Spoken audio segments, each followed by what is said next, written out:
Afin de réaliser une pâte à cigarette, nous avons besoin de beurre, de sucre glace, de blanc d'œuf et de farine courante. La première étape de fabrication de la pâte réside en un crémage, c'est-à-dire en travaillant uniquement deux produits, le beurre pommade et le sucre glace, jusqu'à obtention d'une couleur crème. Il est très important que le beurre soit bien pommade avant d'ajouter le sucre glace. C'est effectivement une des clés de la réussite de la pâte à cigarette. Si le beurre n'est pas bien pommade, on retrouvera des grains de beurre dans la préparation. Inversement, si le beurre est fondu, la pâte sera non conforme et n'aura pas une texture travaillable. Pour cette recette, on pourrait également utiliser du sucre semoule, mais le sucre glace permet d'obtenir une pâte très lisse.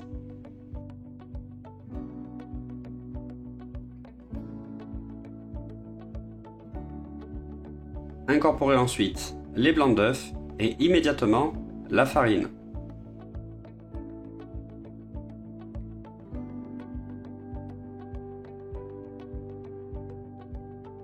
Travaillez bien la pâte. Il est préférable de mélanger l'appareil avec les blancs et la farine, mais pas sans la farine. En effet, l'intégration des blancs d'œufs dans l'appareil crémé peut trancher en raison de la grande présence d'eau contenue dans les blancs d'œufs. C'est la raison pour laquelle on obtient un meilleur résultat en ajoutant les blancs d'œufs et la farine en même temps. Travaillez bien l'appareil jusqu'à obtenir une pâte lisse. La pâte doit rester parfaitement lisse et homogène.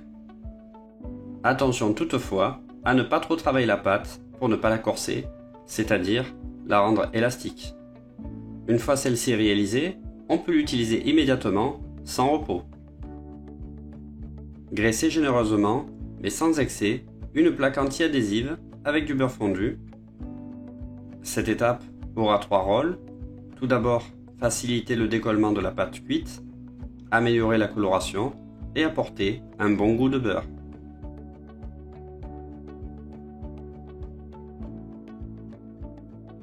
Couchez la pâte à l'aide d'une poche en veillant à espacer les pochages.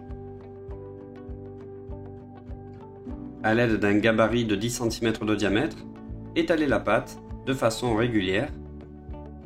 Ici, un gabarit artisanal a été réalisé à l'aide d'un rond or. Néanmoins, un pochoir en silicone ou tout autre élément peut être utile. Beaucoup de professionnels n'utilisent pas de gabarit car ils ont souvent l'habitude et le geste bien précis. Toutefois, l'utilisation d'un gabarit permet d'obtenir une régularité. Veillez à ne pas trop faire de disques sur une plaque car il faudra les manipuler rapidement. Une fois les disques réalisés, enfournez à 180 degrés durant environ 7 minutes. Une fois la cuisson terminée, décollez rapidement à l'aide d'une spatule.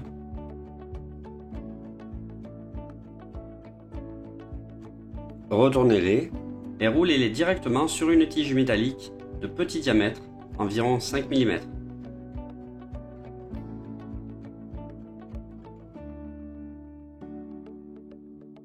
Bien que la pâte soit très chaude, il est important de former les cigarettes dès la sortie de la cuisson et sans attendre, car celles-ci vont rapidement durcir. C'est la raison pour laquelle il vaut mieux ne pas en mettre beaucoup sur une plaque. On observe souvent 3 colorations caractéristiques, une caramélisation sur les bords, puis un côté ambré qui ramène vers un centre plutôt blanc. Les cigarettes russes sont des éléments toujours très appréciés.